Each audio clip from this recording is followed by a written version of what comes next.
Good morning, First Unitarian of Oakland, and happy Running Festival Day.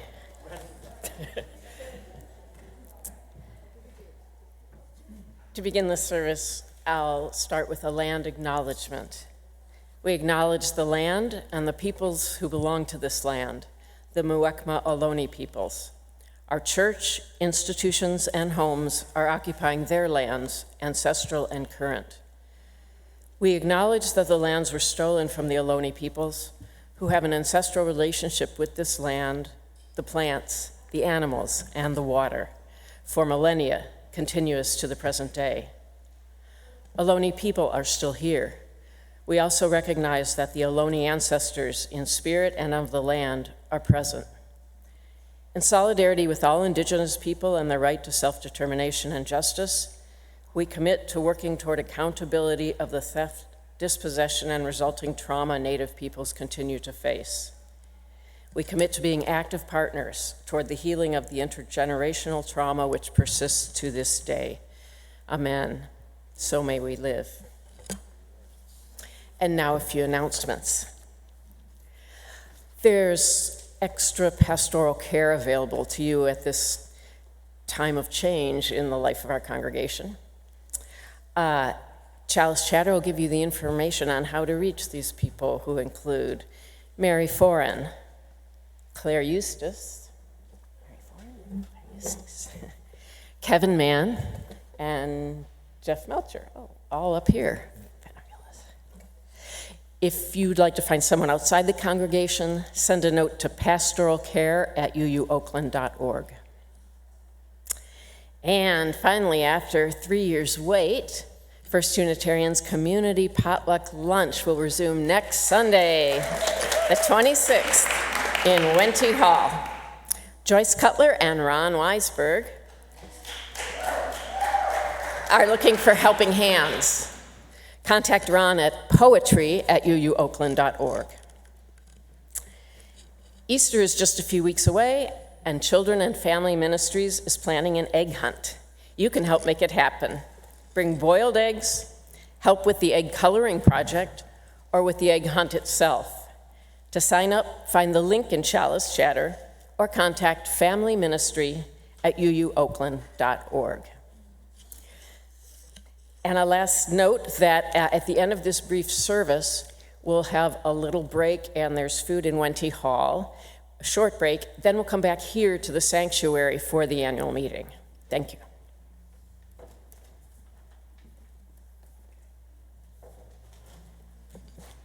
Now we will light our 3 ritual candles. The first one is the peace candle. Let us crave peace for all people in the world, beginning with ourselves.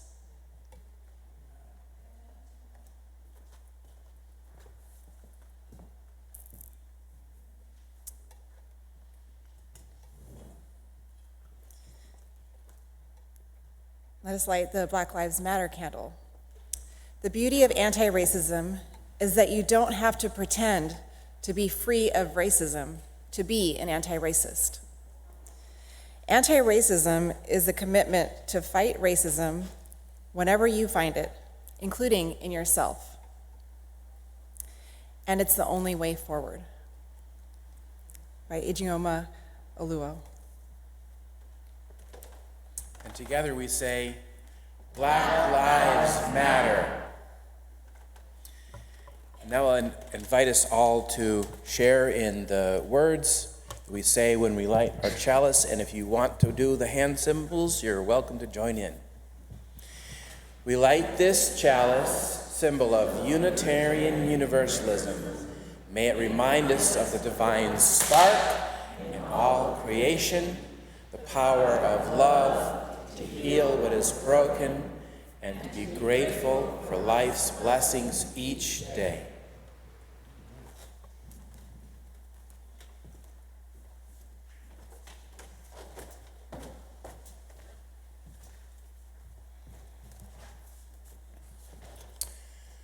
Our call to worship today is the church's end statements. Our mission with wheels to the ground, hands on the wheel. The First Unitarian Church of Oakland embodies beloved community as an intentional, multi-generational, multiracial, multicultural, anti-oppressive social transformation within.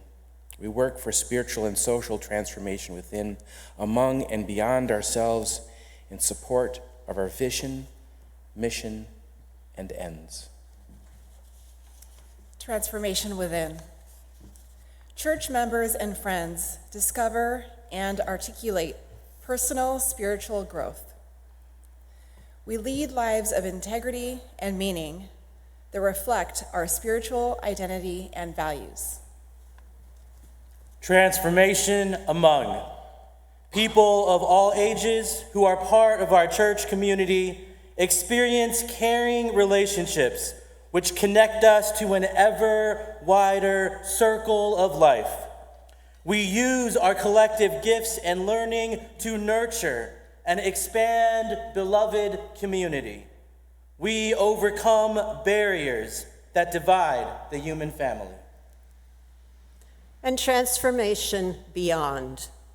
Our neighborhood, the city of Oakland, and the world community are more just and compassionate because of our prophetic role and ministries.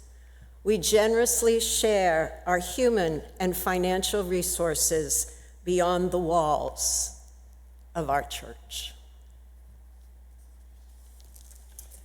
And in one voice, the people say, Come, let us worship together.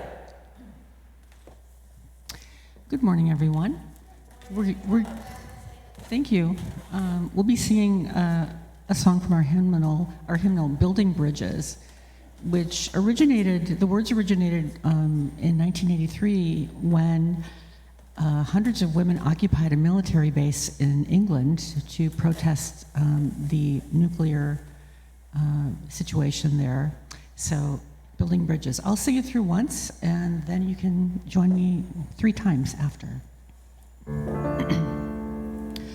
Building bridges between our divisions, I reach out to you, will you reach out to me?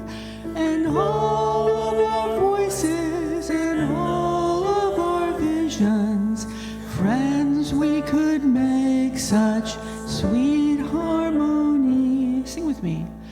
Building bridges between our divisions, I reach out to you, will you reach out to me?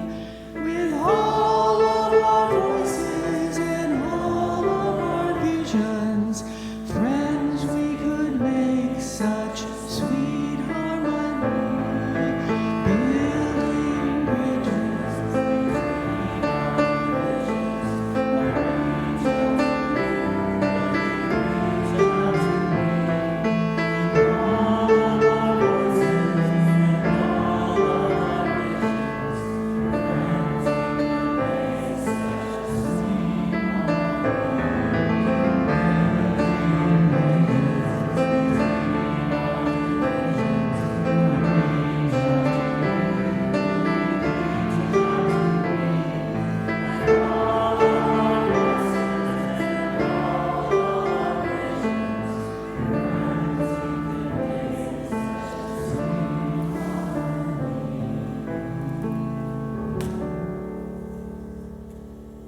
Beautiful. And now is the time in our service when we get to greet each other. So stand up or not, greet your neighbor. You have a few minutes and listen for the end of this favorite part.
And now for a dialogue about the beloved community.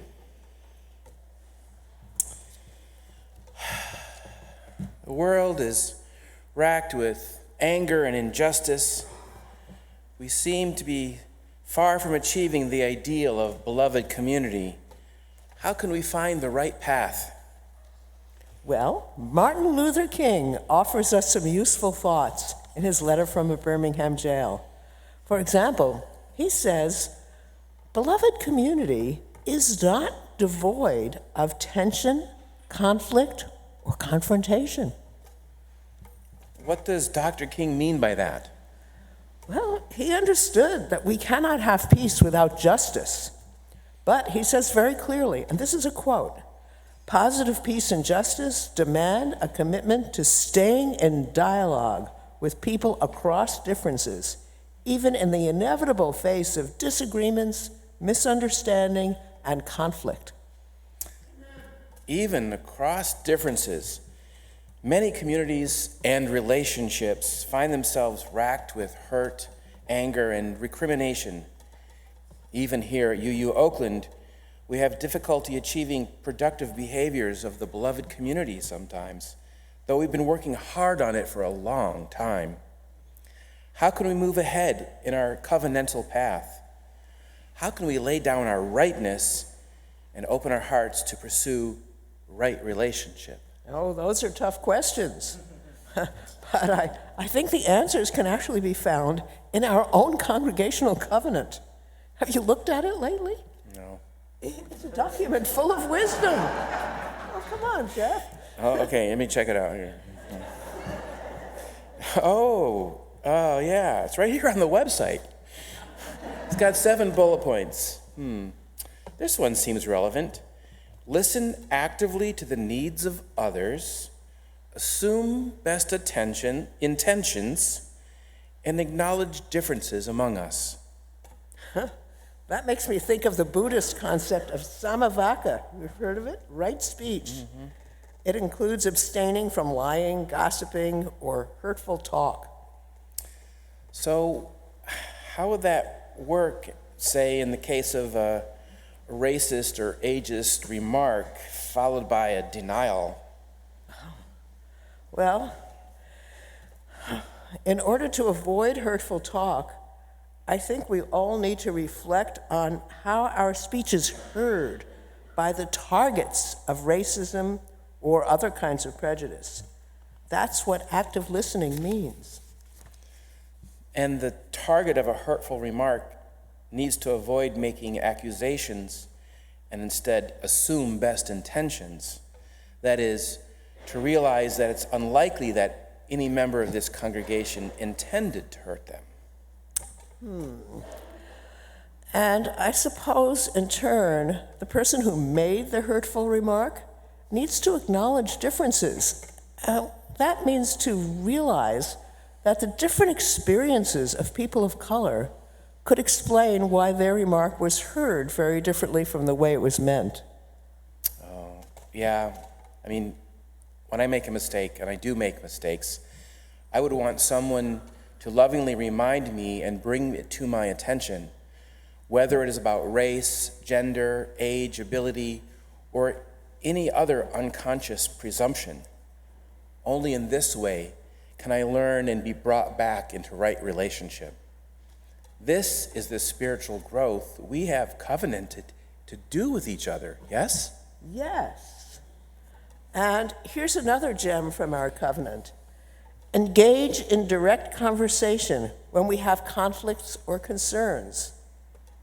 I really like that one.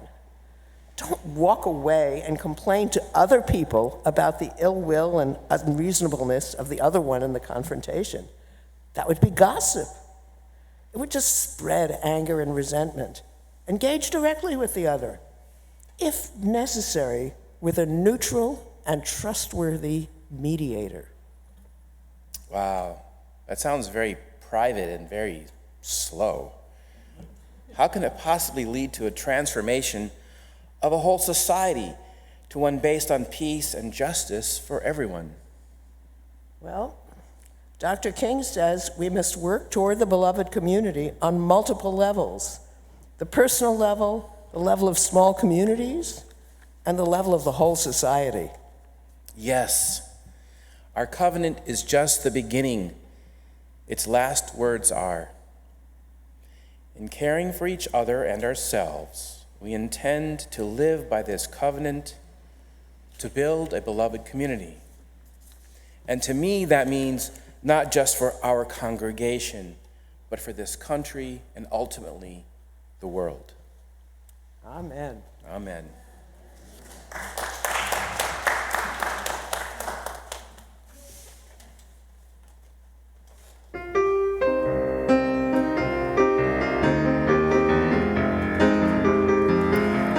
You're invited to stand in body or spirit. Get your groove on.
This is the time in our service where we celebrate, express concern, care for people, and memorialize.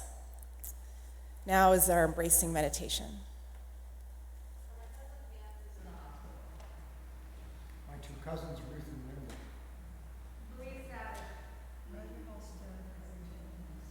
Friends who died, who just died.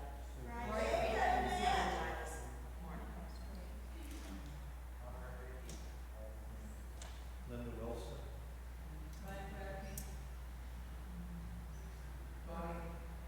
Judy Freesburg.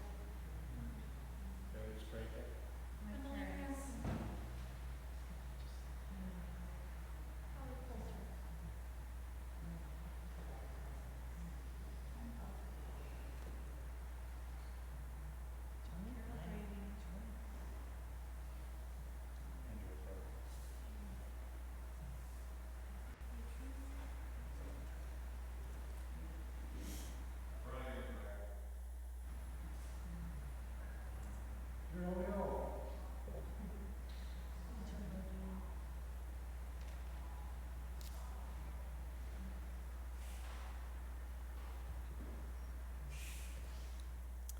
for all these names we've spoken and all of those we keep in the silent sanctuary of our heart. May we bless them and let us say together, we hold them in our care.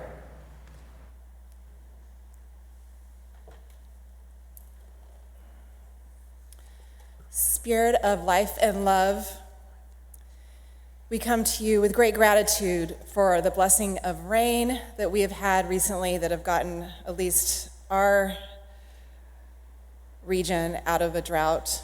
And we also give thanks for the sun that has helped dry up some of the saturated soils.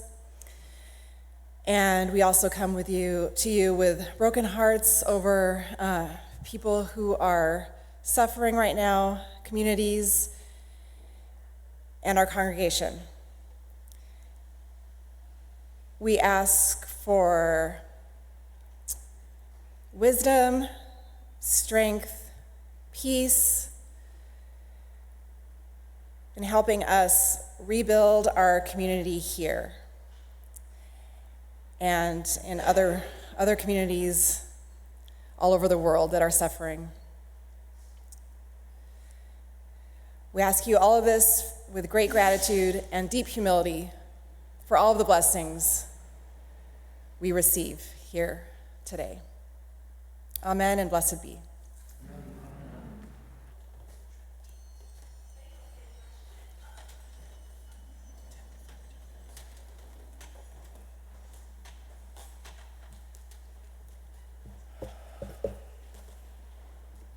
Our closing words for the service leading into our congregation annual meeting are adapted from the words of 13th century Persian poet Rumi.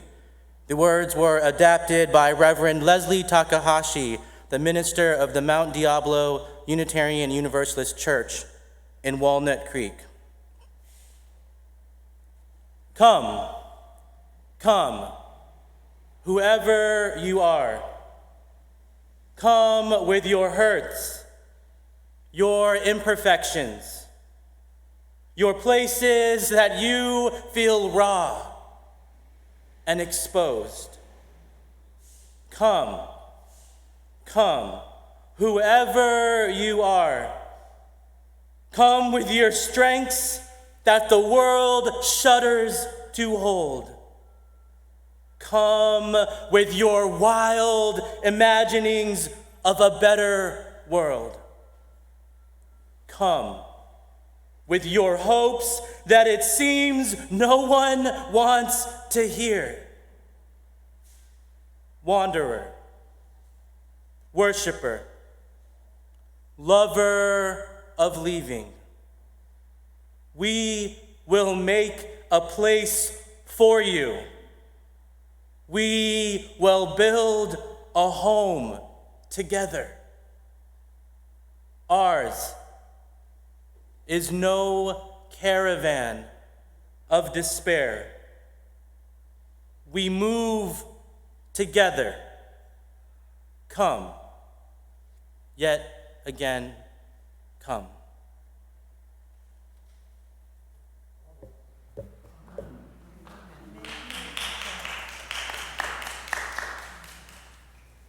We will now take a time of transition before entering into the annual meeting. May you take this time to center yourselves to do the important work of building this church. 5 or 10 minutes?